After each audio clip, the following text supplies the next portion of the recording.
Hello and welcome to episode 537 of Fergo and the Freak. I'm that bloke from Rugby League Project, Andrew Ferguson. You can find me on Twitter at AndrewRLP. And join me as always as the glorious LeagueFreak, who you can also find on Twitter at LeagueFreak. How you going there, mate? Going very well, Andrew. How are you? Yeah, not too bad, not too bad. Are we on a bi-weekly episode thing now?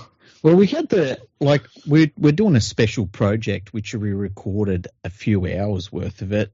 What was that? Yeah. Was that last week?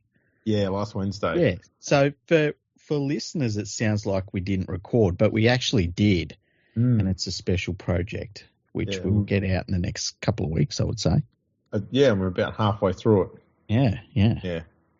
So that's some meaty content right there. It really is. But speaking of meaty, we are about to enter the NRL final series, and now the games all matter. They're all part of history from this point forward. And I guess that before we get into that, though, I've got to ask you your thoughts on the Spoonbowl. Spoonbowl, the grand end. Yeah, what did you think about that game? I didn't watch it, but I was very, very happy for Clint Gutherson.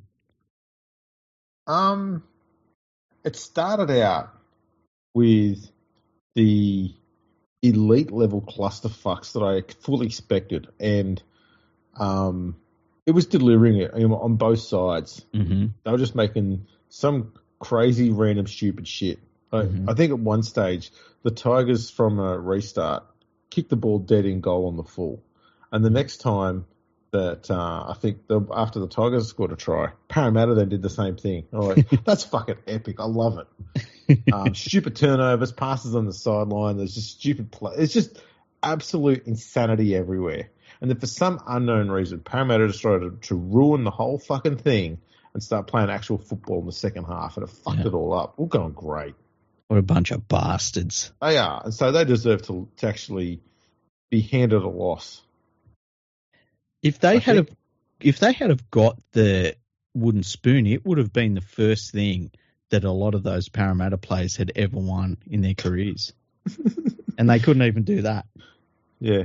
Failed at that as well. Yeah. But yeah, it was a mess of a game. Yeah. The Tigers. The crazy thing is, they had a few guys there that have come through in the last few months anyway, who actually didn't look too bad, even despite they got absolutely fucked. Heath Mason at fullback, he's looked very safe. He's a very safe defensive type fullback. Reminds you a little bit of Dylan Edwards. So he defends kicks really well. It's weird because he's a young bloke, but he looks like he's about 35. He does. So the other thing too is his facial hair. Like, you have to do a bit of a double take, because if you first look at it, the hair that's directly under his nose looks a little bit darker than the rest. All right. And you go, ooh, that's a brave call. And then you see the rest of it go, oh, no, there is more hair there. It looked like a very, very bold hairstyle that he had on there. You gotta be careful when you grow a moustache. Like, some dudes, like, they can grow one that's all right, and then other dudes shouldn't grow one at all. Yeah, like Regan Campbell-Gillard's one. It's got that. Have you seen the new Sonic the Hedgehog movies? No. Oh, you got to check it out. Check out Jim Carrey's Dr. Robotnik. You can just do a Google search and look at a picture of him, and that's the mustache that Campbell-Gillard's got going on. Anyway, so there are positive aspects of Regan Campbell-Gillard's game, but there are also ones that are negative. Yeah, and most of the time when he's on the field, that a lot of that at the moment tends to be negative. Yeah. There's a news report this week that he was being shopped around and that he could have ended up at the Dragons, and they balked at signing him to a long deal, and he could end up going to the Broncos, which he's the sort of player, and I know it because he played for the Panthers. he will have a game here and there where we'll be like, ooh, that was a really good game. And it's always in a game that doesn't matter. And when you need him to play well, he is nowhere. He goes missing. He's like Mitchell Pearce in the State of Origin game missing. So I just wouldn't have him in my side. Yeah. I'm surprised that the Dragons haven't signed him. He's very much a Flanagan signing. Yeah. Speaking of the Dragons and signings, let's get this out of the way. The West Tigers have signed Jack Bird. Yeah, I saw that. Fuck me. Anytime you can sign a fringe first grader with major injury problems, I think you've got to do it. Yeah. Except the Tigers have decided to get two of them. Yeah, who's the other one? John Bateman. Well, yeah, I guess he technically has to come back, doesn't he? Yeah. So there was talk during 2 weeks ago that the Tigers were looking to offload Bateman for the rest of his contract to an English club. Mm-hmm. And there's been a bit of to and froing on whether that's the plan or whether they're just happy to do it for one season or whatever. It's up in the air a little bit. But to go and sign Jack Bird is, after all the good signings that they have made, you look at that one and you go, why? Even like they signed Royce Hunt. That is a fucking stellar signing. Right? We lose Utica Manu, big loss, but getting Hunt in there, he's got that bit more experience, but he's not too old. He's still going to get a lot of good years out of him. He's a better defender than Utica Manu, which is a huge thing. He's got a very good offload, a very good, he makes good meters, that sort of stuff. He's got a good engine on him, and he's much more consistent. So I'm happy for it. I actually see Royce Hunt as being a very marginal upgrade. The thing that Utica Manu has on him, though, is he's a bit younger. So there's that potential for him to be better. But that's it. How much are you willing, when you're the last team in the competition for 3 years in a row, are you willing to hang on to potential for? Yeah, At the end of the day, you have to go, you know what, we need someone who we know is going to get us what we want. Yeah. So Royce Hunt is very, very good signing. I'm very pleased with that one. And what they needed to have is centres and second rowers, or for people who listen to modern talk, edge players who are good defenders, because if you watch the way the Tigers play, that is where they leak most of the meters, and that's what gets teams on the front foot. And anytime a team has got momentum and got a front foot, doesn't matter what your defence is doing, they will let points in. And so the Tigers have that corridor on both sides of the ruck that's just not strong. And they've not fixed it. Jack Bird doesn't fix that.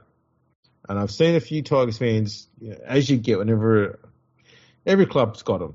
This core fan base who will talk up every signing that's made, even though there's a bad one that's been made. They go, oh, but this bloke's going to give us this. And the people are saying, oh, the good thing about Bird is he's going to give us versatility because he can play centre, he can play 5'8", he can play lock, he can play second row. And my answer is he can't play any of those positions. He's Tyrone Peachy with less skill. Yeah. I agree. It's we need actual specialists in their positions, because the first thing the Tigers need is better defence. And you don't get that by having versatile players all over the park. That doesn't bring you better defence. It's just a horrible thing to do. I don't know why the Tigers went there. But thankfully, it's for 2 years. And Benji Marshall said, it's basically we've got him there because we've got a lot of young guys coming through, but they're not ready for the NRL yet. So it feels like it might just be a stopgap solution. But I'd still rather not. I'd rather the Tigers went and got Luke Garner back, to be honest. Yeah, and it's weird with Luke Garner because I don't think he's gone as well as you would have expected at Penrith. He has had a few injuries here and there that have kind of hurt him just as he was getting on a bit of a roll. But it feels as though he's maybe just settled in at Penrith, where I think he could have probably been made available like maybe 6 months ago. But I have a feeling he's kind of settled in there now. So he's an interesting player, because if if he's somebody that Penrith really need to kick on for next year. And I don't know if he's going to be able to kick on. But yeah, he's been okay, and he's had some really good games for them, but he hasn't been the consistent performer that I thought he would be when he got to the Panthers. So we'll see what happens with him. Yeah. So other than that, I don't know if there's been too much. I'll do a quick check to see if there's been any other sort of player movement type stuff. Because, I mean, this is the time of the year when it's going to start happening as well. Mm-hmm. Yeah. There's been talk that Jackson Hastings will end up back in Super League. Obviously, the Knights dropped him a few weeks ago, and it's helped them get into the finals. So, Jackson Hastings only has a certain amount of time at a club before they get sick of him, hey? I don't know who needs Jackson Hastings. In Super League? Anywhere. Oh, man. Yeah, he's one of those players, hey? Look, when he was at the Tigers, okay, I'll give you one thing. He's not a quitter. You see some players in the halves, well, sometimes if they, especially the younger guys, if they see that they're starting to get behind or starting to get buried on the scoreboard, they just go, oh, fuck it, let's just go through the motions and just kick for touch or whatever. He does keep trying, okay? He does have that fighting spirit in him, which is pretty good for a halfback to have. But for some reason, he never seems to be someone who you can rely on to stay at a club for more than 2 or 3 seasons. Yeah. And it's hard, especially when halfbacks are so vital and have always been so vital to a team's performance. You kind of want someone who you can have faith in that they're going to be there for 4 or 5 years or whatever. Because then you can start to build a team around them of players whose style and skills suit that halfback and what he needs to have around him in order to make him at his best. But if they're going to have a halfback who's only going to be there for 1 or 2 seasons, you're not going to invest heavily in the other players to help that halfback get the best out of him. You're just going to go, why would we? We're just going to have a stock standard sort of team. And so that halfback comes over and then he just struggles to find any form, then he goes and finds another club. It's a double-edged sword, but it starts with the player. And that's the problem that Hastings has always had. He hasn't stayed himself somewhere long enough for a club to have faith that he's going to be there for a while for them to build the team around him. So they just build a team and hope that it works. And it's not a good solution. I tend to think he burns his bridges. No, that's part of the problem. But that's the problem is that because he does do that, and he does have that tendency, clubs are then not inclined to sign him long term. That's, as I said, it comes down to that's a him problem first and foremost. If he's not willing to change anything to fix that, then no team is going to build their team around him. Yeah, he's just going to be a player in a squad, and he'll never get to show us his full potential. And we'll never know what that is. Yep. So I don't know. It's a strange one. I don't know what they do about that. What else was there here? Yeah, Campbell Gillard has agreed to leave, but hasn't actually found another club yet.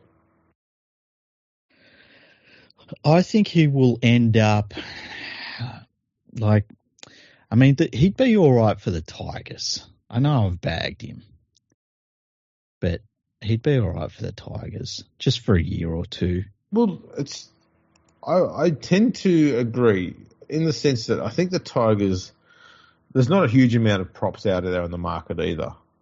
And the Tigers just need depth in the middle. That helps. So he wouldn't hurt. Because that's the thing. As much as Clemmer hasn't been going out, punching down walls and being an absolute superstar, he hasn't been utter dog shit either. He's been serviceable. Mm. If we can get a few other forwards who are serviceable, you only need to get 1 or 2 who are like genuine leaders. Yeah. To start making things a little bit better. And when you start with such a poor defensive record to start with, a little bit better should be easy to achieve. Yeah, it's all upwards from here, isn't it? It should be. It should be. In saying that, this has been their worst defensive season. Which is, I mean, it's hard to imagine that, but I feel as though they were better structured this year than they were in previous years, but they've had a worse defensive record. So they certainly were better defensively at the start of the year, even the first half of the season. Mm. Defense was way, way better. But because you think it wasn't until round 12 they actually had a game where they conceded 40 points. Mm. So 11 straight games, and only 3 of those 11 games they conceded 30. That's a massive improvement for that side. And they only won 2 of those first games there.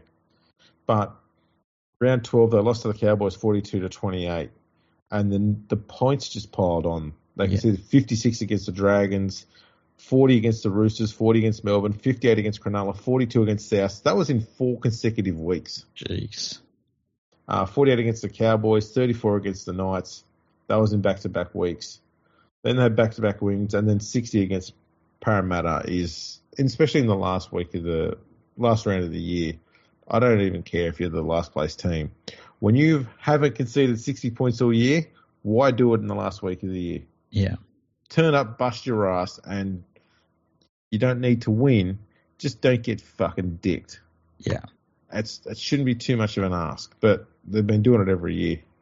I think Benji, they need to show him like a decent amount of improvement for him to keep his job beyond the end of next year. I don't think that they'll sack him in this off season or mid season next year. I think it'll be at the end of next year. But it's like, as a club, you just can't. You can't stay the course with a coach unless you do see improvement. And I think that they will see improvement. Because I would like to see Benji turn out to be a decent coach, but it's just a numbers game at some point, and a club needs to look for a different direction. So hopefully they can turn it around for him. I don't think they'll sack him. Yeah. No, even if they have another bad season like this? No. Because you think of it like this. If you're the team that's last, and you've been last for 3 straight years, and you've already dumped a few coaches, who's going to take that job on? But A, you've got the worst roster because you're the last team in the comp, and B, you've got a board that's pretty happy to replace coaches on a whim.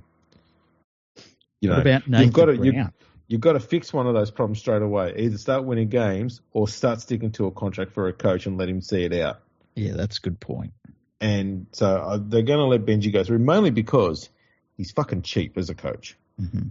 So stick with him, get through it, try and make some improvements. I mean, if there's any upsides, they won more games this year than they have in the last 2 seasons. They went from 4 wins to the last 2 seasons each to 6 wins this year. That's something. It's not much. Mm. Their attack was far greater this year than it was in the last 2 seasons or 3 seasons. It's not much, but it's something. Defensively, dog shit, but it's always been dog shit. Yeah. Find me a time when someone said, that West Tigers side, their defence is pretty solid. They really defended well. Yeah, that's a good point. Even when they won the premiership, their defence wasn't what they wanted on. No. So that's the one area they need to work on and fix up. Speaking of winning premierships, let's have a look at the finals games this week. Let's do that. Right. First game, Panthers versus the Roosters. Do you want some stats? Yeah, hit me with some stats for this one. Penrith have won their last 9 straight finals games. If they win this game, they will equal the record for most consecutive finals wins, which is set by St. George from 1958 to 1962. That's a hell of a record to get, eh? Absolutely. That's one of those ones that, like, man, if they got a couple of more wins after that, that would be one of those. it'll be a very, very long time before we see another team do this sort of record. Absolutely. I'm not even sure if people are aware as to how crazy this is. So I've got some stats here, okay? So there's only been a small few of win streaks. This is just wins, so not undefeated, so you include draws. No, this is just consecutive wins in finals footy. St George, 10 straight wins, 58-62. Penrith, since 2021, 9 straight wins. South, 1926-29. Balmain, 46-48. South again, 53-56. And St George, 63-66. All had 8 straight wins. The Broncos, 1992-94, 7 straight wins. The Roosters in 02-03 and again in 2018-2019 both had 6 straight wins. The Roosters of 35-38. Balmain, 44-45. The Raiders of 1991. Manly, 96-97, and the Storm of 2017-2018 all had 5 straight wins. Yeah, it's insane. And I think they're going to get it, hey? I can't see how they don't. That's insane. So the Roosters' last win over Penrith at Bluebet Stadium was in 2017. They've lost all 6 games there since. Wow. Penrith have won their last 9 straight games against the Roosters, with the Roosters scoring more than 20 points on just one of those occasions. Penrith are not in the best of form. And, there's this thing about, well, are they going to get to the finals and turn it on? I think that if any team can do that, it's Penrith. But it's not something that I like to see a team rely on, because you end up like, if you're a team like Penrith, you end up, doing things over time. Like, I think teams that want to be good in the finals and they're like, oh, yeah, we'll get it set in the finals. You can't just wipe away the regular season. You can't wipe away the tendencies that you picked up during the regular season. So that's a concern for me. Having said all of that, I think that they'll beat the Roosters pretty easily. I mean, they've obviously got the wood on them over the last number of years, and to the point where I probably would have rested Nathan Cleary for this game. I think they need to play Cleary more so just for Cleary's sake. Yeah. You don't want him coming into, if they lose the game, you don't want him coming into a do-or-die game with a few games off. Mm-hmm. You want him to have at least a game under his belt. Last week's game by Penrith, that's one of their worst performances I've seen in the last 3 years. That game was that was dire to watch. Yeah. Their attack was clunky as hell. Some of the reads in defence they got away with just because their cover defence is so good, but some of them were just players standing around. I'm like, why are their players stationary all of a sudden? And look, a lot of it is because a bunch of players were coming into the side because of injury or, some players being rested. And so it wasn't their usual lineup. So there's going to be a few communication issues and stuff like that. But the cohesion it was never there. And there were so many opportunities to put points on, and they just didn't. Yeah, Luai was very passive in attack. And, I mean, Brad Snyder I don't even know that he's a New South Wales Cup player. He's just fucking terrible. And I don't know why they keep playing him over and over again. So I'm going to say this. I would rather Caesar over Schneider. Yeah, me too. Not even a question. Schneider has no variation in his game plan or his kicking plan. It's just the same thing over and over and over again. And the thing is, low return, so to speak. It's like chuck a bomb up in the corner, but he does it so early. He doesn't take it to the line first and get his wingers a chance to get up to him and in line with him. He just gets it and boots it. And so they're 3 steps behind. So by the time the opposition are fielding the kick, the defenders aren't quite there yet. Yeah. It's little things like that where he just doesn't have the patience, or he doesn't look around and have that awareness to just wait and, make sure we're all on the same page before I put the kick in. And it's always the bomb. Like, oh, yeah. Man, come on. But at least he can't defend it all. He was frustrating to watch. I get really, really upset every time he's in the side. And I think most Panthers fans do. Like, I was at that game on the weekend, and just everyone around me was, like, not happy of anything that he was doing. So it's terrible when you see him in the side. But they get Cleary back this week, thank goodness, and hopefully Cleary gets through the game all right. I tell you what, Penrith really need that week off. They look, and I've said this for a few weeks now, they look tired to me. I understand why they look tired. And the week off would do so much for them. They just look like they need that bit of a break. And I could see them winning this game, it not being the most impressive performance, but they get the job done. And then they have the week off, and then all of a sudden they turn up for that prelim final, and whoever they end up facing, it be on. But they've got to do the job this weekend to get to that point. Yeah. Their attack was starting to work. It's directly after the last bye they had, which is round 19, but the defence had got messy. Well, it's sort of like we said a few weeks ago, like their defence has gone from being the greatest defence of all time to just being one of the top three in the competition. In fact, they're the best defensive team in the competition this year. But it's not that, oh my goodness, what are we watching? This is unbelievable defence that they've had the last few years. And that small difference is all it takes for them to look a little bit shaky, a little bit vulnerable. And it just shows how good their defence has been the last few years.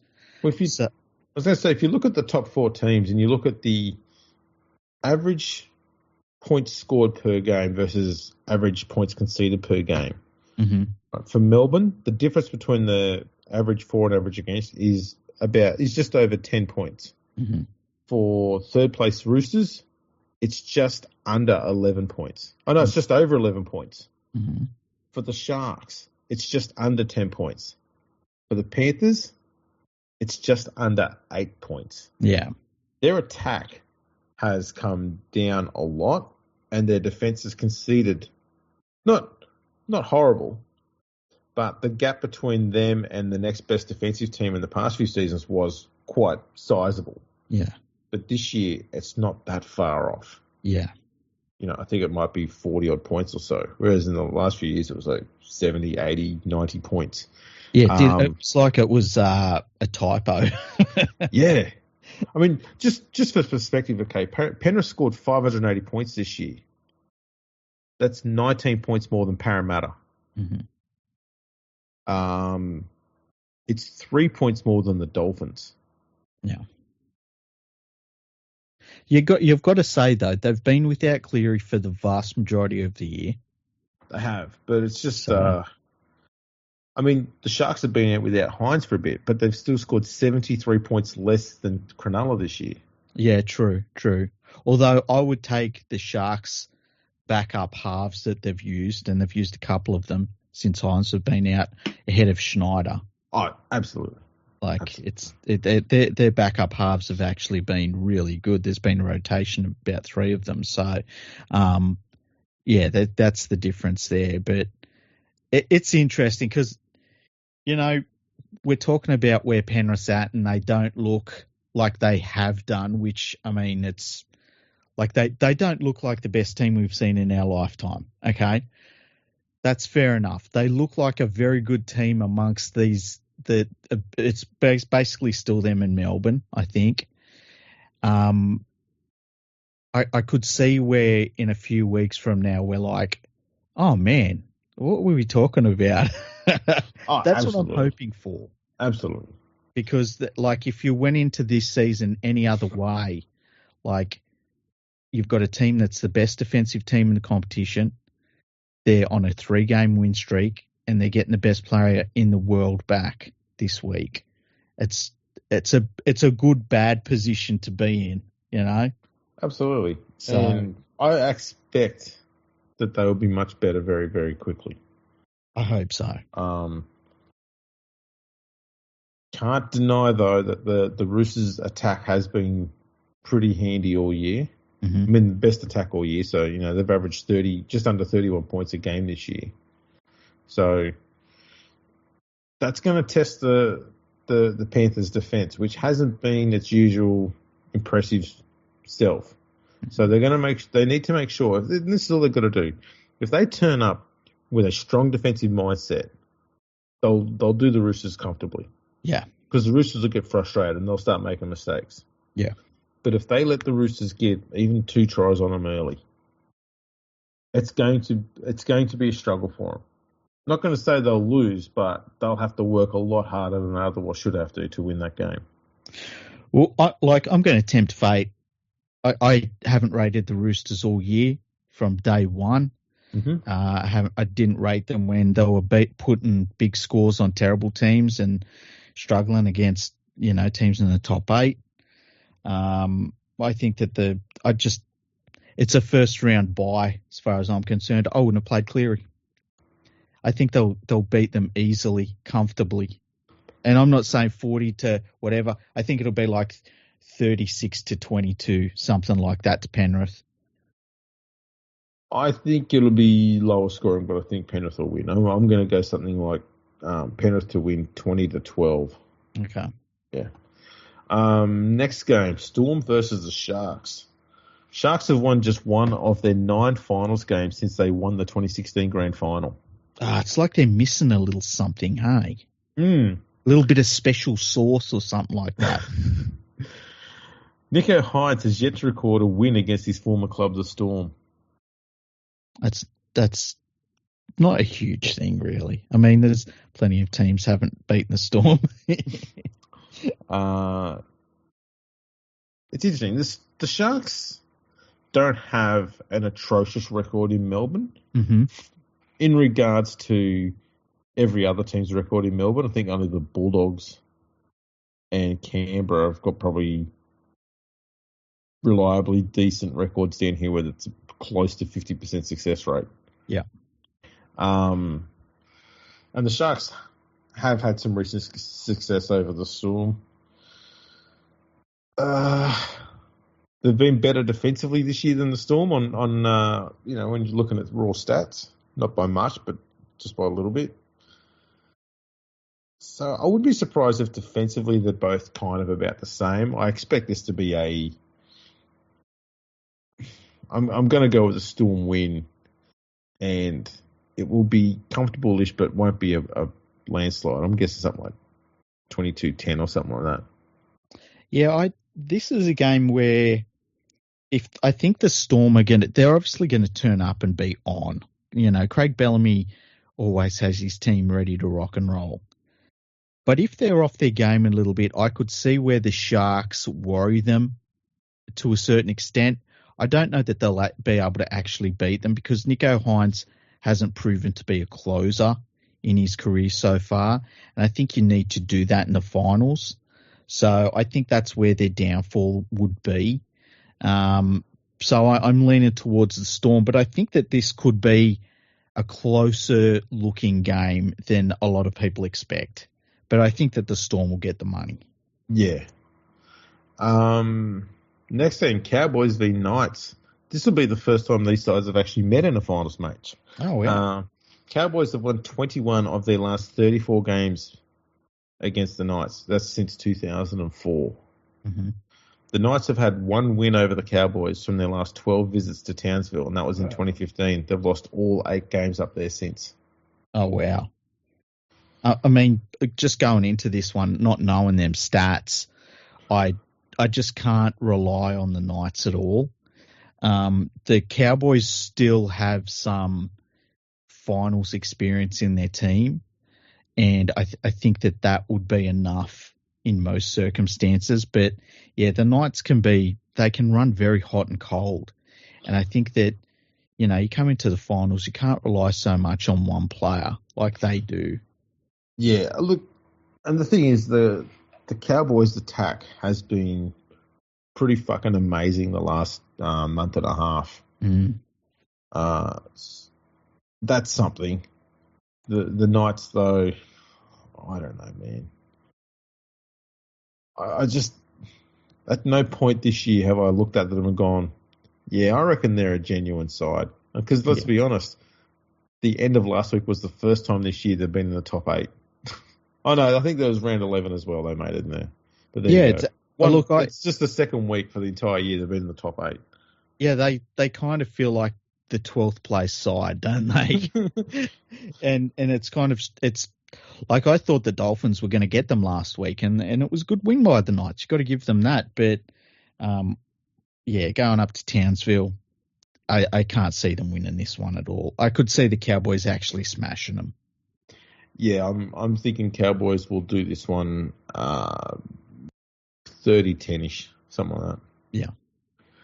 Last game, Bulldogs versus Manly. I've got some mad stats for this one.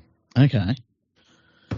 On match day, it will have been 2,926 days since the Bulldogs last played in a finals match, which was in 2016.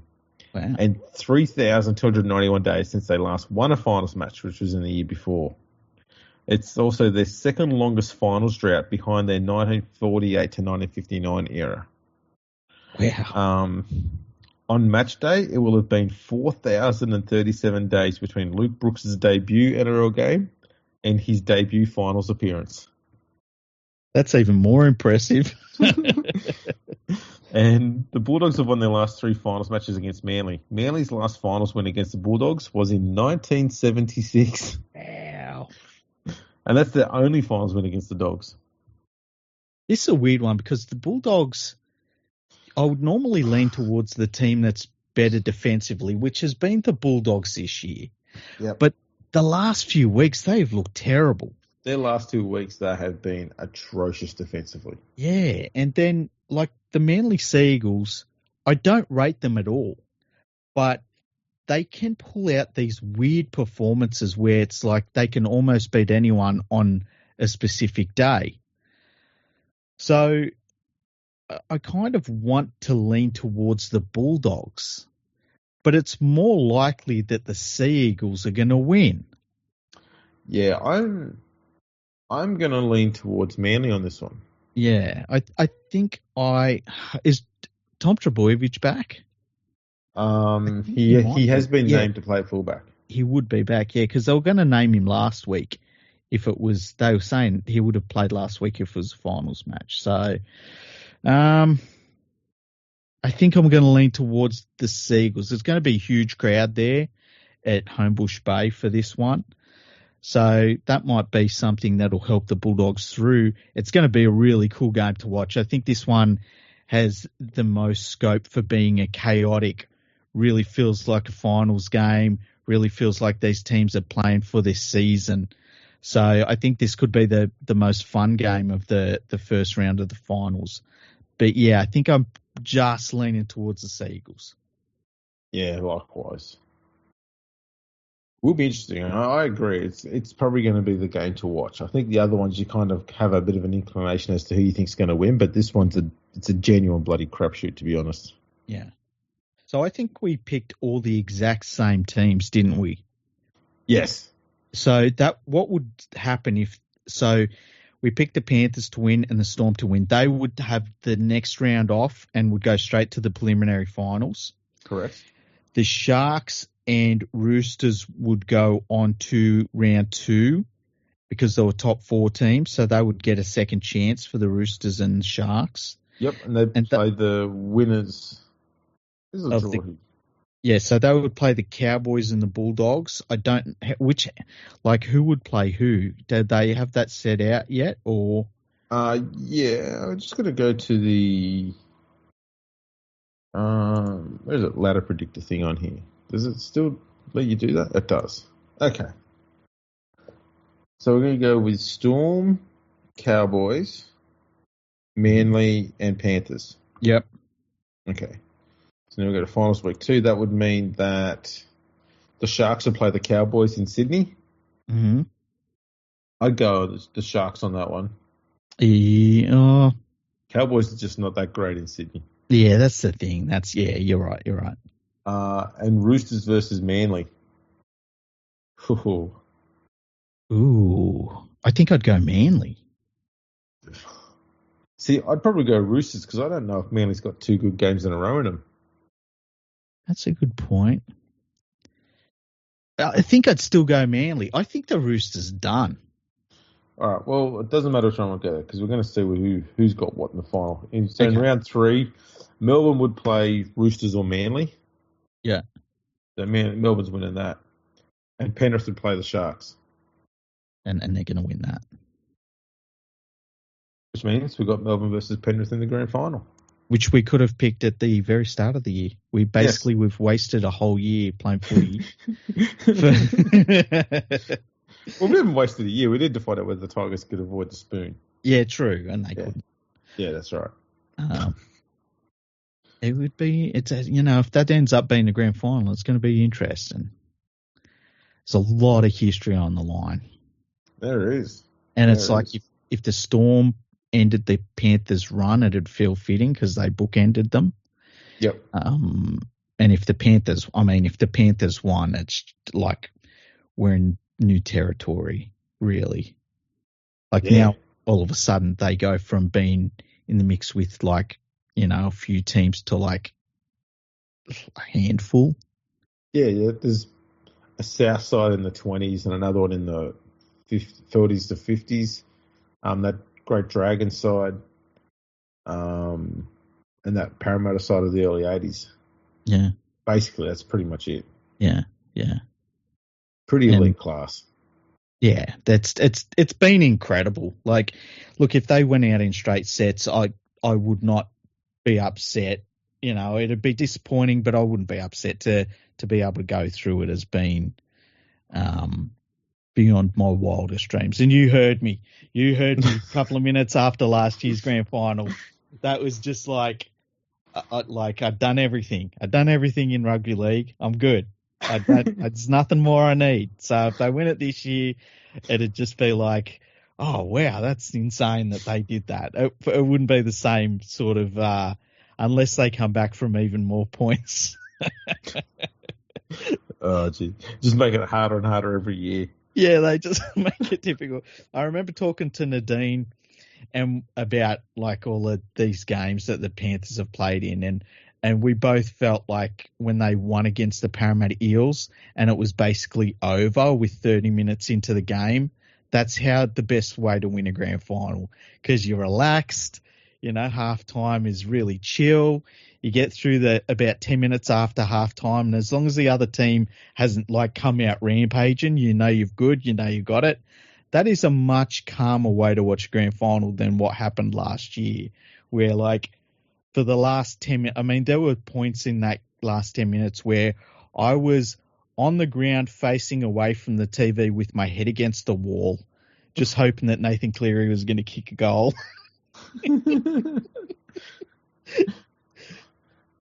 Oh, I don't know any of these feelings. Oh, man. Well, shall we look into what's going on over in England? Because there's a little bit of a change up over there. Yeah, okay, let's do it. All right. Well, at the moment, St Helens are hanging on for dear life to stay in the finals hunt. How about that? They're currently sitting 6th. They have a top 6 system over there. They've got 14 wins from their 25 games. Points difference of plus 178, which is handy. Mm-hmm. Also with 14 wins is the 7th place Leeds Rhinos. But their points difference is plus 90, so that's 88 points worse. I've seen a lot of St Helens fans giving shit to the Rhinos all year. Mm-hmm. So it'd be kind of funny if the Rhinos got them for that final place. Oh, yeah. Catalan Dragons are also in 8th place with one win less than St Helens and Leeds. Mm-hmm. So they're not out of the picture either. It is interesting over there. Wigan's at the top of the ladder, followed by Hull KR, Warrington, Salford, and Lee. Yeah, I was going to call them the Lee Centurions, but they're the Lee Leopards these days. Yeah. Yeah. I haven't watched one single minute of Super League this year. Have you? I've seen a few little bits of highlights here and there, but at the same time, I haven't even watched that much NRL this year. But they've got two rounds left over there. Yeah. So still time for St Helens to miss out on the finals. Yeah. Hey, actually, St. Helens, I was talking to you about this before the podcast. St. Helens announced a loss this year. And they're one of a number of teams that have announced losses this year. And it's funny because, like, you have all of these people that talk about, is the NRL going to buy Super League, which we've said, like, what does that actually mean? But, yeah, it's just a terrible situation over there. Here, I've got I've brought up the article on my phone now. St. Helens announced increased losses for 2023. St. Helens Rugby Football Club announced increased losses for the financial year ending 31st of October 2023. Earnings before tax, before interest, tax, depreciation, and amortization. What does that mean? A what? Amortization. Amortization. I've never heard of that. So, amortization? Yeah. Okay. It's an accounting technique used to periodically lower the book value of a loan or an intangible asset over a set period of time. Okay. I've never heard of that. I've never heard that term, hey? Right. Okay. It's so similar to depreciation. Okay. Well, at St. Helens, everything's depreciating. Showed an increased loss from 375,299 in 2022 to 1.319 million in 2023. This is all in pounds, by the way. That's a bit of a difference. Yeah. Yeah. Total revenue fell from 9.2 million pounds in 2022 to 9.095 million pounds in 2023. That's 100K. Yeah. So, as I said, they're one of a number of Super League clubs that are losing money. Wigan lost money. There's a bunch of them have lost money in the last financial year. So it's just terrible. Makes you wonder how that's going to impact, or if it will actually impact, their rankings with IMG. Well, I mean, if IMG, if they lowered the chances of the clubs that lose money, they're just going to lower the chances of every single club. So, I mean, I saw an article a couple of weeks ago where the Halifax Panthers, who used to be the Halifax Blue Sox, used to be the Halifax Rugby League Club, they were in a perilous financial situation themselves. And the Supporters Trust were trying to raise money to keep the club going. And it happens all the time. But the way that it's set up over there financially, all of these clubs, if their owners just lose interest in them, like if the owner of St. Helens decides to do something else with his money, they're stuffed. They're bankrupt. And that's a terrible way to run a club. And every single club is run like that. Now, speaking of IMG and English Rugby League, mm-hmm.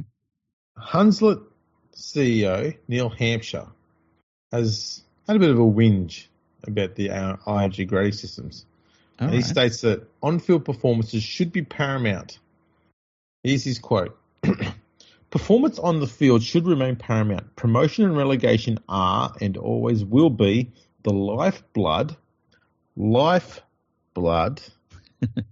of British sport, and we should embrace that and see it as a strength rather than try to consider it as some kind of hindrance that requires a level of immunity. Just they don't get it. They don't get it. It's like saying, I know it's a terrible weakness, but we shouldn't look at it as weakness. It's the lifeblood that we keep pumping through the veins of this fucking dying carcass that we have. If you take away hopes and dreams, then what's left? Yeah, this is the thing with hopes and dreams. They don't pay loans. That's very true. And the other thing is too, it's like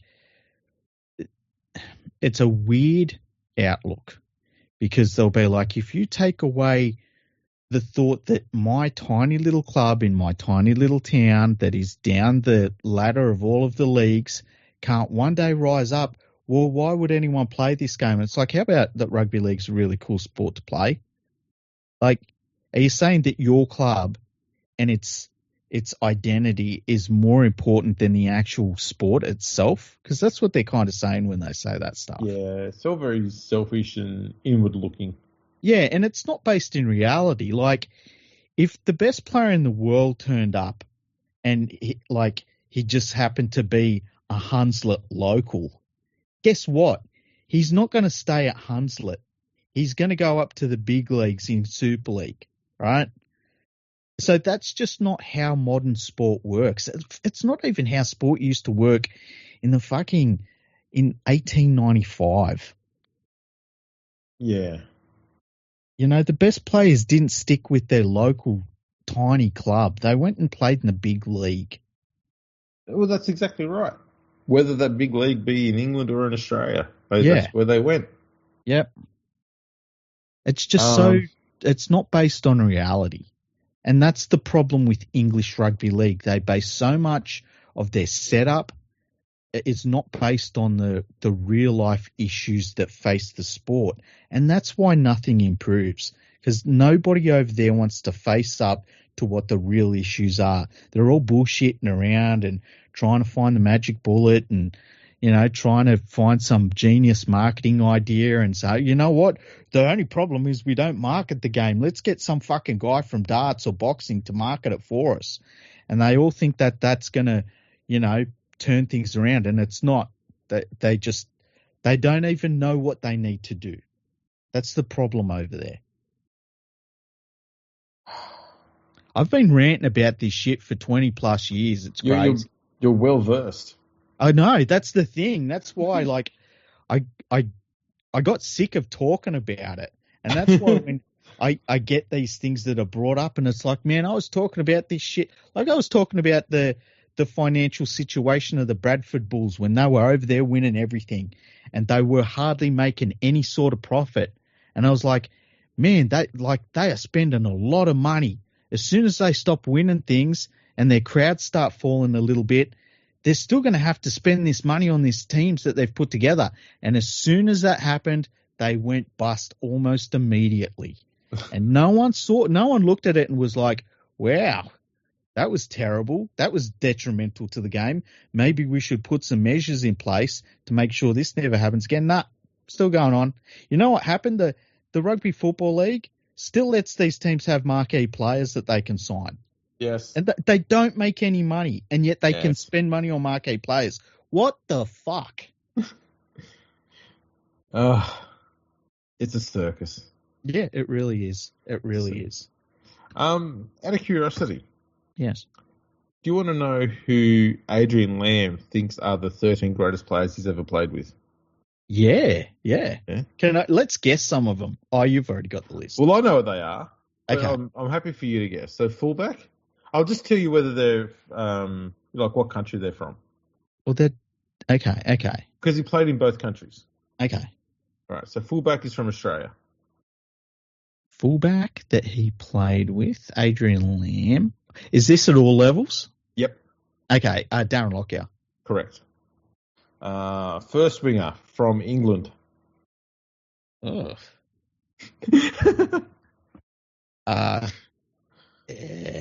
Did he play with Brian Carney? It's not Brian Carney. Okay.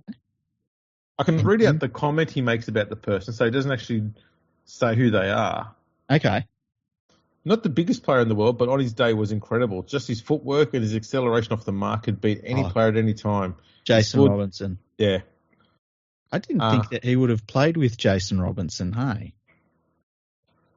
I didn't think so either, but yeah. When would he played with Jason Robinson? Must have been at Wigan.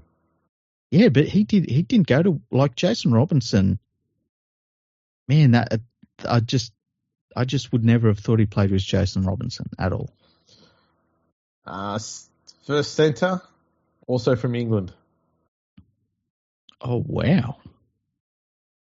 An English centre. Gary Connolly? Yes. Okay, he was a good player, but I wouldn't have said he was the best centre that Adrian Lam played with. The other centre from Australia.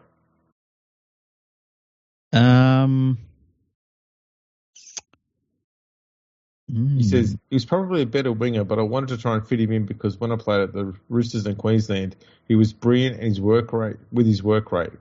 But he also had the ability to stop tries. The amount of times that it looked like it was going to be a try, he would pull something out of the bag.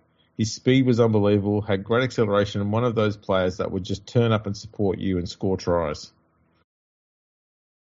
Wow. Trying to think of a... So probably more of a winger than a centre. More of a winger than I don't know. Played for the Roosters. Yeah. So, played for Queensland. The Roosters. Yeah. Matt Singh? Yes. Okay. Got there. I got there. You got there. I was thinking too more modern, and I had to go back a little bit further. That's right. The other winger, also from Australia. The other winger. Did he say anything about this winger? Yeah, he says pretty much the opposite style of player to Jason Robertson. He was a big unit. Work rate was incredible. Wendell? It's Wendell. Yeah. 5'8" from Australia. Brad Fittler? Yep. Halfback from Australia. Ooh. Would it be Alfie? No. I guess he didn't play with Alfie, would he? No, I don't think he did. A halfback that Adrian Lam played with. What did he say about him? He was an Indigenous player that I played with for the Roosters. Oh, Andrew Walker. Yes. Yeah. Prop from Australia. Shane Webke? No. Actually, both the props are from Australia. Okay. One was from New South Wales and one was from Queensland. Man.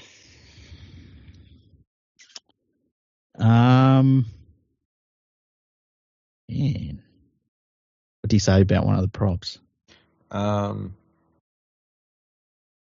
He had such an influence on me as a player. I actually got him into the Roosters team. He was playing reserve grade at Bondi, and I watched him and told the coach, Phil Gould, that I thought he needed to go and have a crack in first grade. He was in the first team squad, but he was playing games for reserves when he said he was working as a plumber at the time. Oh, man. The way he turned into a professional front row and second row was unbelievable. He probably had the best offload in the game, could break the line, very tough, aggressive in defence, but was very creative and skillful with his hands as well. It's not Fletcher, is it? It is Brian Fletcher. Okay, because I think of him as a second rower. Yeah. Okay. The other prop also spent a lot of time playing in the second row and moved to the front row at the end of his career. Okay. He said he was a pretty straightforward player. I played with him in Origin, and I just loved his leadership that he brought. He taught me a lot of things. He was very simple in the way he went about things, and he was another player who had a really good temperament. He was as tough as anything and just never stopped working. Every time I turned around, he's always doing the little jobs that no one else wanted to do. I'm probably going to be wrong with this one because he didn't play for the Roosters. Craig Smith?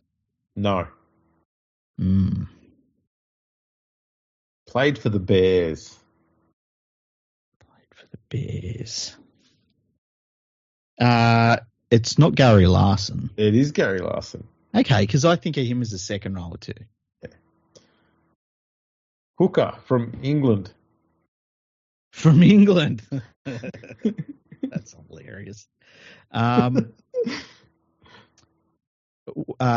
What's his name? Terry Newton? Yes. No way. Yes. He's doing this for the grift. I'm sorry.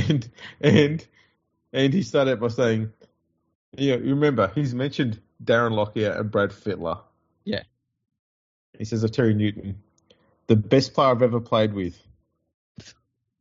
Yeah. He's selling it to the audience. just an absolute beast. I loved his aggressiveness. I think everyone we played against was scared of him. His ability to run out of dummy half with speed, skill, and power. He just had everything. One of the dirtiest modern day players ever. And he wasn't a bad player. I would have said he was the second best hooker that I have seen play for England/Great Britain behind, I think Jimmy Lowe's was better than him. Then I would have said Newton. And then after that, it was probably, who would it have been after that? Roby. Yeah, probably Roby. Second row. One from England and one from Australia. Australia. Well, I mean, the guy I would have thought he would have picked in Fletcher, he's picked in the front row. So that's a rough one. He's gone very Tim Sheens with his team selection because he's just got a whole heap of second rowers. Well, maybe if I pick the England dude, a Wiggins second row. It's not Farrell, is it? It certainly is. Farrell is a second row. See, I think if he has a lock. Yeah. And the second row from Australia, or is it on Origin or is it Roosters? Origin. Is it? What's he say about him? He was one of those players that just had that fear factor about him. A big unit, powerful, aggressive, and had a take no prisoner sort of mentality. Brad Thorne? No. Yeah. A big unit second rower. Oh, come on. I've got all of them so far. I can't fail now. A big unit second rower, take no prisoners, state of origin second rower. It's not Gillespie. No. Not Gillespie. Gilmeister, I mean. No. Oh, man. Yeah. Give me a hint. Come on. Give me something. Played for the St. George Dragons. Oh, Scott Goulet? No. Wayne Bartram? No. Oh, I'm dying here. Played for the Dragons. It's not Gordon Tallis. It's Gordon Tallis. You bastard. You said it's fucking... And you know what is worse? You were right. You were right. He was a Dragon when he played with him. I wouldn't have called Gordon Tallis a big unit second rower. Hey, like it's not like he was small or anything, but like Brad Thorne's a big unit for a second rower. Yeah, Tallis would have been Gareth Ellis size. Yeah, but playing in the forwards, not on the wing. That's right. And Locke from Australia. The Lock from Australia. What's he say about him? He could probably play almost any position on the field, but he was one of those players that was smarter than everyone else, could read what play was going to happen and was creative and very skillful. His ability to find space was probably his biggest strength. He did play a fair bit of time at 5'8". Okay. But yeah, he did play Lock a fair whack as well. But I was going to say Luke Ricketson until you said that. Yeah, no, he didn't play with him at the Roosters. Okay. And he's Australian. Yeah, I think he played for Canberra and the Cowboys and Parramatta, among other clubs. Oh, man. Now I'm really confused. Let me find out which other clubs he played for. The Bulldogs. That was the other one I was missing. Okay. And he also played for Hull. Played for Hull. Oh, man. Jason Smith. Yeah. Yeah. There you go. That's his team. I did all right with that, I think. You did very well. Gordy Tallis got me, though. Yeah. But I feel like it was Adrian Lam's description confused me. Yeah. If you had said fat mouth, you'd have known straight away. If he said he talks a lot, but he doesn't know much, I would have been like, oh, good Tallis. Mouth breather. Yeah.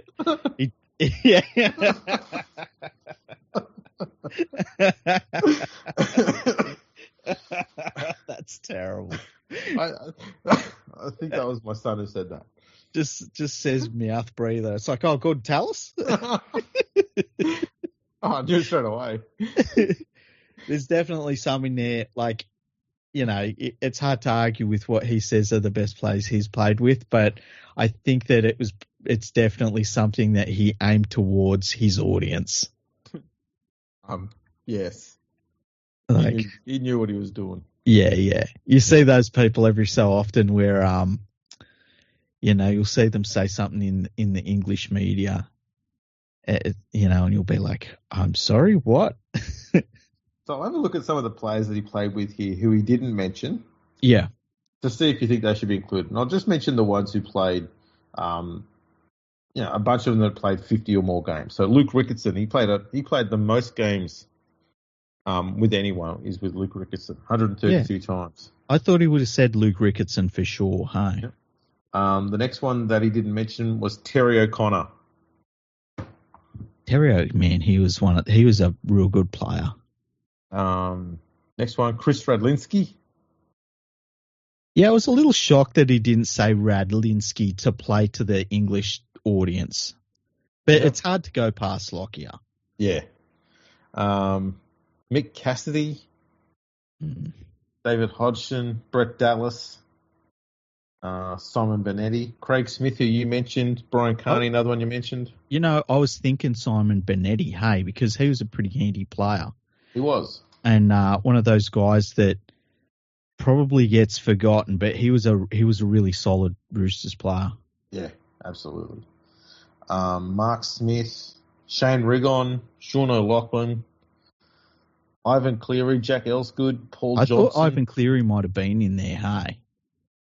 Yeah, it's tricky. I thought he might have got a mention. I thought Elsgood might have done too as well. Yeah, Elsgood was a handy player. Paul Johnson, Jason Lowry, Danny Tickle, Nathan Wood, Gary Connolly. I know you mentioned Connolly. Martin Aspinwall, Sean Garlick, Scott Logan, David Ferner, Stephen Wild. Oh, he was here. He would have been there at Wigan when he was there. Yeah, Stephen Wild, Nigel Gaffey, Terry Hermanson, Harvey Howard, Robert Miles, David Barnhill. Oh yeah, he played for the Roosters a bit, didn't he? And he played for Queensland. Who else is on there? A bit further down, we've got Tony Iro, Richie Barnett, Darren Junee, Julian O'Neill. Richie Barnett's another dude. Remember his facial injury he got? Yeah. That was terrible. That was. He's even got Quinton Pongia on here that he played with. How would he have played with Quinton Pongia? Did Pongia go to the Roosters for a little bit? Yeah. Yeah, one season at the Roosters together. Yeah. 2 seasons. And then they played at Wigan together for 2 seasons. Oh, wow. That one was not in my brain. Who else is Dennis Betts. Dennis Betts was a handy player. Okay, Steve Renouf is on the list. Well, I was thinking about Renouf, and I wondered if they didn't cross over at Origin level. But, yeah, you would have played with him at Wigan, hey? Yeah. Renouf. Shannon Hegarty, Matthew Johns, Craig Wing, obviously. Yeah. Anthony Minicello, David Solomona, Rod Silver, James Pickering, Nick Graham, Graham Mackay, John Simon, Jason Smith. I know we mentioned him. Stanley Gennay. Oh, Stanley Jean. Yeah, Gennay. No, it's Jean. Ben Eichen. Stanley Jean was like 38 years old for about 15 years. He still is, you know. Yeah, I know. I bet he is still built like a brick shit house too. Oh, yeah. Billy Moore, Robbie O'Davis, Mark Coyne. Wayne Bartram. Yeah, he only played 7 games with Wendell Sailor. Brad Thorne's there.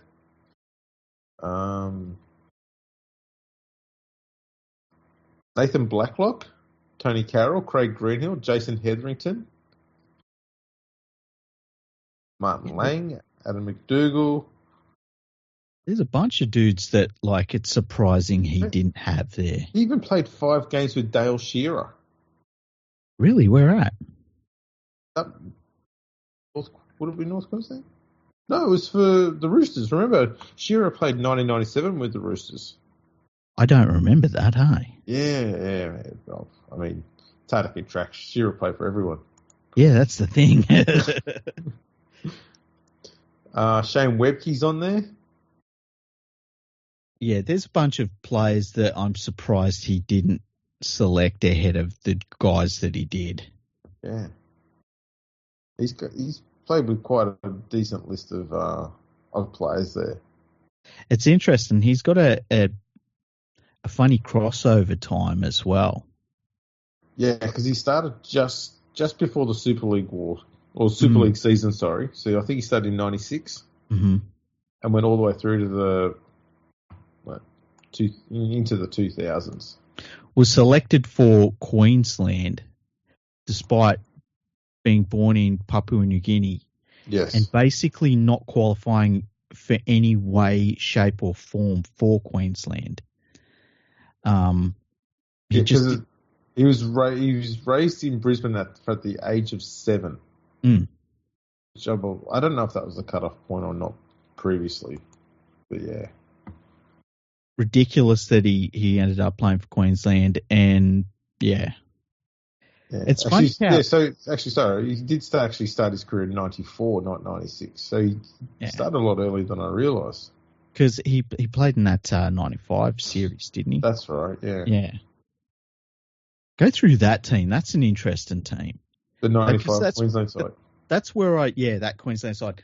Because that's where I was thinking about Gilmeister. I thought he might have had Gilmeister in there. One of the descriptions he had was that. So Queensland had Gavin Allen, Wayne Bartram, Terry Cook, Mark Coyne, Brett Dallas, Gilmeister, Tony Hearn, Mark Hone, Ben Eichen, Adrian Lamb, Gary Larson, Billy Moore, Danny Moore, Robbie O'Davis, Dale Shearer, Matt Singh, Jason Smith, and Craig Teven. Jeez, it was a better side than people realised. And I'm not saying I realised it at the time. I thought New South Wales were going to smash them 3-0. There's just some genuine, honest, hard-working players in there. Not superstars, but just workers. Yeah. They got the job done. And you think of like Danny Moore, he was in that Manly team that was just a defensive powerhouse, good player. He's very good. You know, Gilmeister, I mean, like he'd already had an entire career where he was just, I mean, they called him the Axe. He was unbelievable. Ended up being a defensive coach. I think he might still be. Yeah.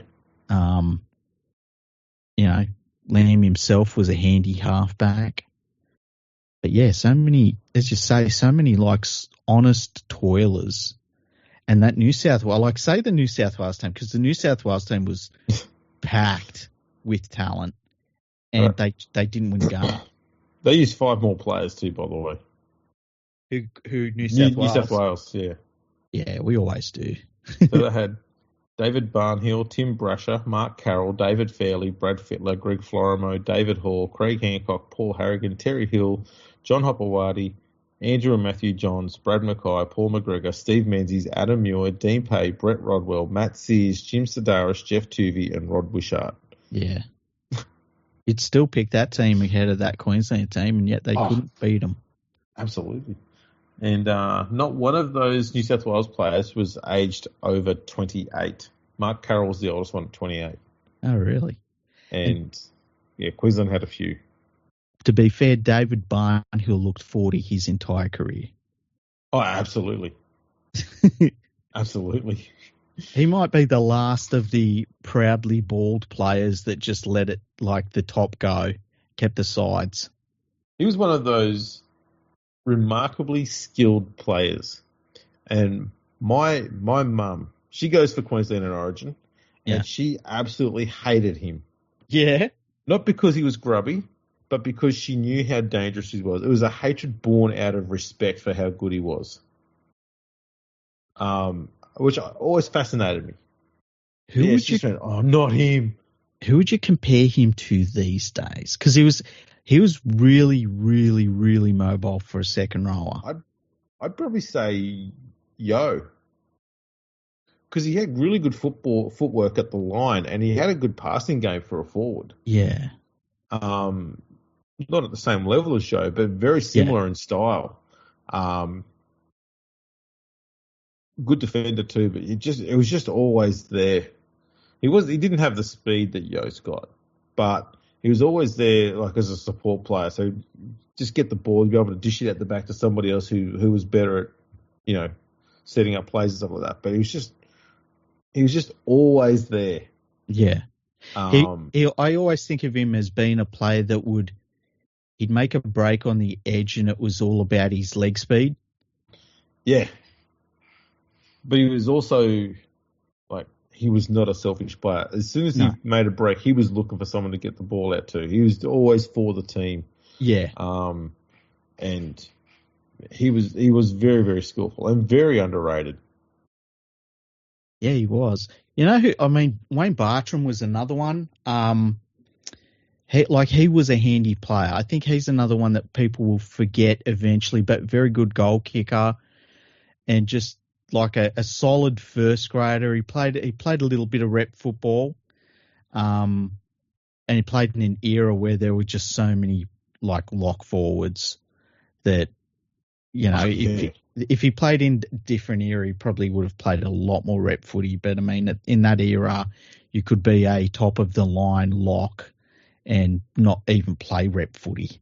Exactly. He was a great player. It was. Yeah, it was some pretty solid names through all those two squads. Yeah. A really interesting time in rugby league history where a bunch of dudes got opportunities because of the Super League war and made entire careers out of it, which was really cool. Absolutely. Lam being one of them. Yeah. That's crazy out of that game is that Adrian Lam and Ben Ikin were the halves, and Lam was 6 years older than Ikin. That just doesn't seem right to me. What's that? You've heard that story about when the Queensland team got together and Paul Vaughton was the coach and Ben Ikin come into the elevator and Paul Vaughton said, "This mate, you're not allowed in here," and it was his 5'8". Jesus Christ! Have you never heard that? No. It's ridiculous, but also completely believable because Paul Vaughton is just that fucking clueless at times. Oh my God.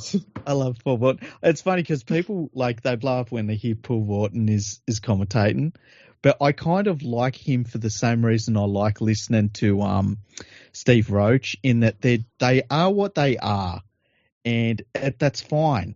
And they know it, and they call the game from their point of view, and I like it. I really enjoy it, you know. I don't mind blocking now, but there was a time, might have been 2-3 years ago, where he just spent most of the time just doing rhyming slang, and I went, mate, it's not Austin Powers, okay? Yeah. Just drop that shit and just talk like you normally would. And he does now. Yeah. And that's the great thing about Blocker is that he's got that larrikin sort of boofy sort of bloke about him thing going on. Mm-hmm. But when he actually stops and talks football, he's a lot smarter than people realise about it all. Mm-hmm. And that's what made him a good player. Yeah. Is he always, if he saw there was an overlap somewhere, he would run in that line, draw that defender across and get that offload away. Just phenomenal, the fact that he had that ability to do that and that vision and that forethought. But he was just brilliant at that. That's just what he did.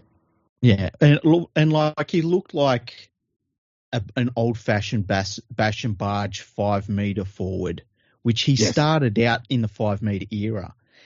But he was one of the first New South Wales players picked until the end of his career, and just a fantastic modern day front rower.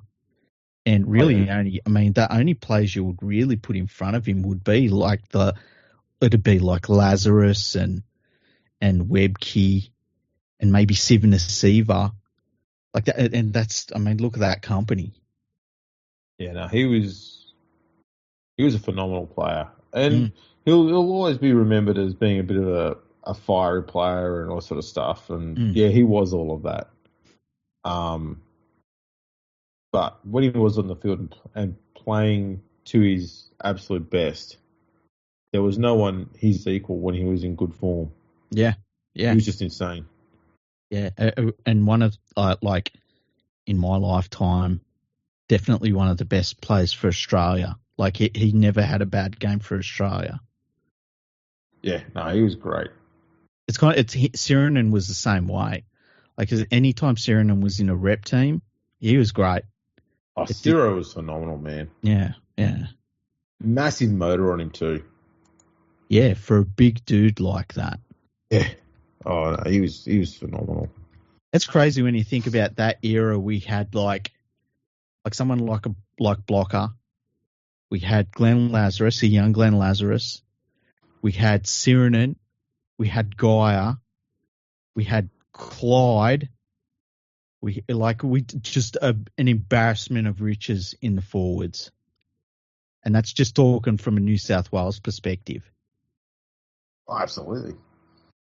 You look at some of the forwards in that 92 Origin side. John Cartwright, Bradley Clyde, Brad Fittler, although he's probably a centre then, David Gillespie, Paul Harrigan, Glenn Lazarus, Brad Mackay, Craig Salvatore, John Simon, Paul Sirenen. Like, bloody hell.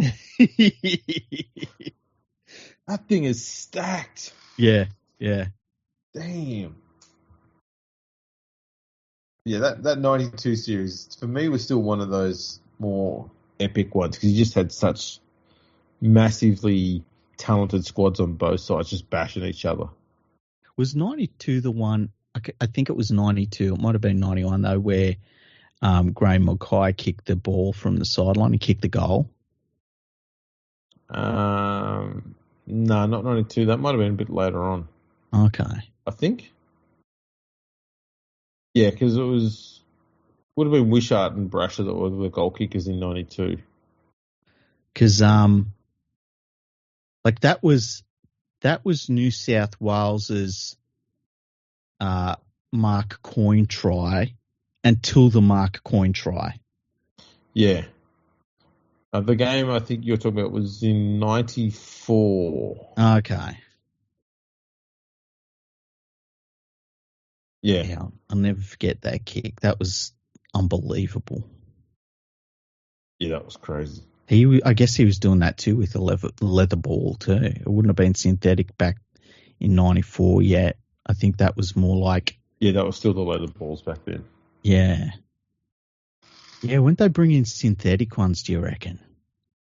It would have been like only a couple of years after that. I was thinking the synthetic ones came in during Super League. Yeah, that's what I was thinking, like around then. Because remember Super League in England went with the 8-panel ball? And yes. I actually bought one of those when I was in England. Hey, an 8-panel ball. Didn't get a chance to really like kick it around and see how it reacted. But I didn't mind the 8-panel ball. I thought it was a nice little difference. Yeah. It was better than that one that I tried to bring in for the World Cup. Oh, my God. It's triggered. The soccer ball. It's revolutionary. Oh, my God. And it was a dead set soccer ball. Oh, wow. Seriously, International Rugby League, I'm leaning towards scrapping it these days. I've just seen too much dumb stuff come out of International Rugby League. Some amazing things, right? But it's just an overwhelming pile of steaming crap that at some point it's just like, can we just stop? Just stop. Well, given that it's basically a bloke running out of a shed, they're not doing too bad. Yeah, that's a good point. The beating heart of International Rugby League. Yeah, some shit up there, Katoomba somewhere. Yeah. Oh, that was one of the greatest journalistic finds we ever made. That was a really interesting night. I don't think we've even touched on that with our listeners. No, we've planted the seed and then walked away from it. Yeah. And like for good reason, because it's all a bit sketch. It's very sketch. Let's be clear on that one. When you start off being like, I wonder who actually is in charge. I wonder who actually owns this. And then you get to a point and you're like, wait a minute, like this guy just owns everything? Like what the fuck? Like, and he owns a shed business? What? It's just so weird. It was crazy. Now there was one other story that we haven't mentioned yet. Yeah. Josh Adokar. Ah, yeah. So Josh Adokar was in his car, and he got pulled over by the police and failed he failed a roadside drug test. Is that right? I believe it was a saliva test and it was a drug test and it came back positive. Yep. What they normally do is they take a second test so if you test positive, they will take a second test to make sure that you actually are positive and it's not a false positive. Yep. Apparently what happened was the police got called away to an emergency, so we're not able to take that second test is what I've read. That feels somewhat convenient. Well, I guess it happens, you know? Yeah. But then a couple of days later... Was the emergency just happened to be some old bloke in Canterbury saying, I've got a bit of a heart problem, and they found out his name was Phil? Yeah. They got called to an emergency at the Canterbury Bankstown Leagues Club. His hand was stuck on the spin again button. Yeah. I can't stop. Apparently it was a home invasion in progress, eh? Wow. Yeah, proper one.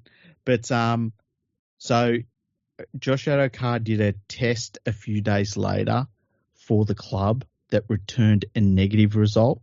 Surprise, surprise. Yeah.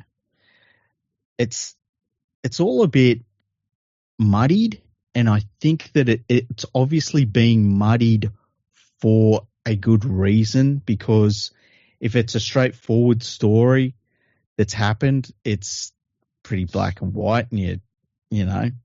Whereas if the circumstances are muddied, it's less black and white, and so then it's less likely that you just get flat out sacked or flat out suspended. If you only come back with one positive test and it's from a saliva test, it's very hard to do anything based on that. You know what I mean? Yeah. I don't think that anything like his contract with the Bulldogs is going to get torn up. Wouldn't be surprised if the club suspends him, though. Well, he stood himself down for this week's game, apparently. Mm-hmm. But when the club test come back negative, the media said that he wanted to be reinstated if they play in round 2, which would be fair enough in my point of view. I personally don't care, hey? Is that wrong? No, I'm not too much different. My only comment about it so far has been more at Ray Hadley, who went off and had a crack at Josh Adokar. Yeah. And I just sort of kind of wanted to just remind Ray that his own son, who was a police officer, had some cocaine issues. Oh, really? It wasn't like calling out Ray for double standards, but more the fact that the way that he spoke about the issues that his son had, was exactly the right way to deal with it at the time, because he was like, he wasn't defending him, he wasn't making excuses for him.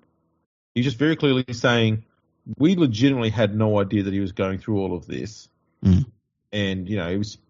Like we found in court that, his GP had said that he was going through some tough time. That's why I turned to it. He said, we just didn't know. He didn't make excuses. It was very matter of fact and straightforward. Mm-hmm. And I thought that's the right way to deal with it. He didn't come out and make some bold statement or was seriously defending or aggressive or whatever. Either way, he was just very calm and balanced about it. But when it came to a football player he was just like, well, he broke the law. Like, Yeah.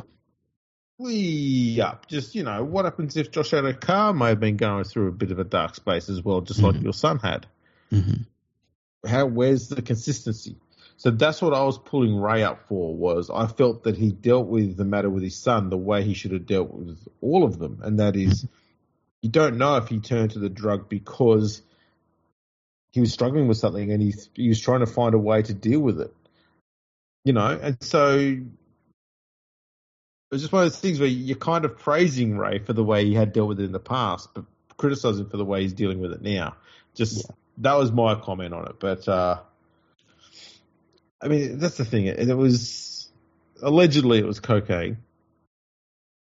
Yeah, look, the thing about it for me is that, if it's one single saliva test, which there's a reason why they do secondary tests, you don't get convicted on a saliva test. I'm not going to, say much about a player or anybody that just has that one saliva test and it comes up positive, because they can be wrong, those tests.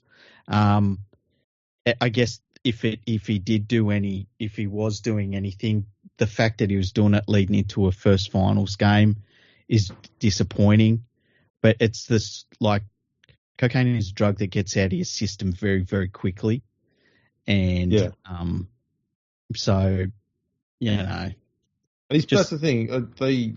He's passed all his drug tests in the past by the club and by the NRL. Yeah. And I wouldn't be surprised if the players are tested before and after games, just to be on the safe side for everybody. Yeah. So, I don't think it's had any impact on his play or other teams for that matter. So, I'm not too upset about it. And he's gone on the front foot and said, I'm just going to stand myself down until we've got something sorted out. I think that shows a good sign that he's taking a bit of responsibility for what may or may not have happened. Yeah. I know on the flip side, I guess, perhaps he should take as much time off as what Braden Trindle took off from the Sharks earlier this year. Yeah, I mean, what was he done for? Was it drink driving? I believe at the time, and this is hazy memory, it was drink driving, but wasn't he also found to have tested positive for cocaine, allegedly? I can't remember. I know it was a driving offence, but I thought it was drink driving. Yeah. It was definitely. I thought it was 2, but I can't remember. How many games did he miss?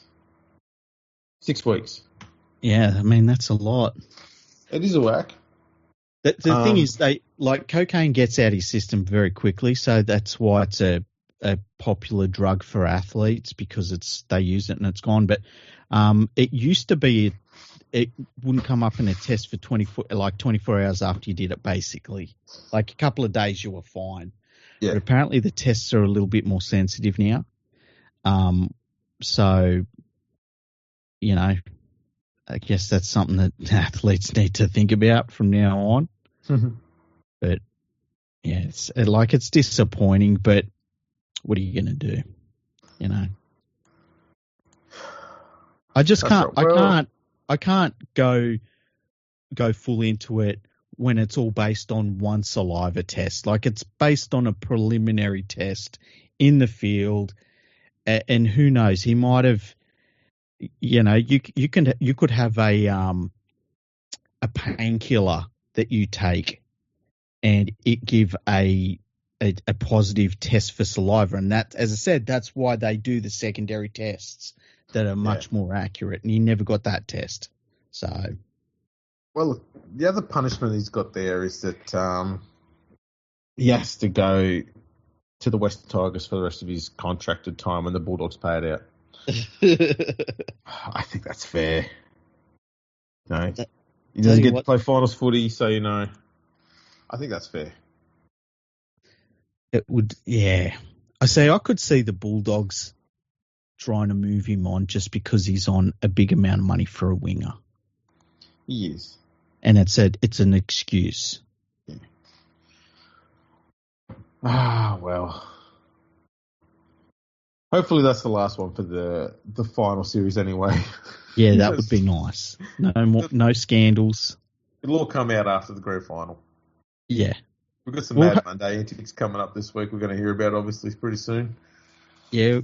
We'll have all of the soulless journalists parking outside of random pubs and clubs and closed venues. It's the first time all year when they actually stay on the outside of the pub. Yeah. No wonder they're so narky, because they're usually inside just getting wrecked. And this time they've got to stay outside and they're just like rabid dogs. They're just dying for a drink. They're like, these bastards, look at them enjoying themselves. Look at them drinking. I can see him from here. What's he drinking? Oh, that looks good. You know. And then they write nasty articles about it afterwards. Oh, that'd be horrible. Yeah. That's why they hate Mad Monday so much. Because it's basically dry July for them. It's right. And of course, it's only a couple of days. But still, it's only 2 days. Yeah. It feels like a month.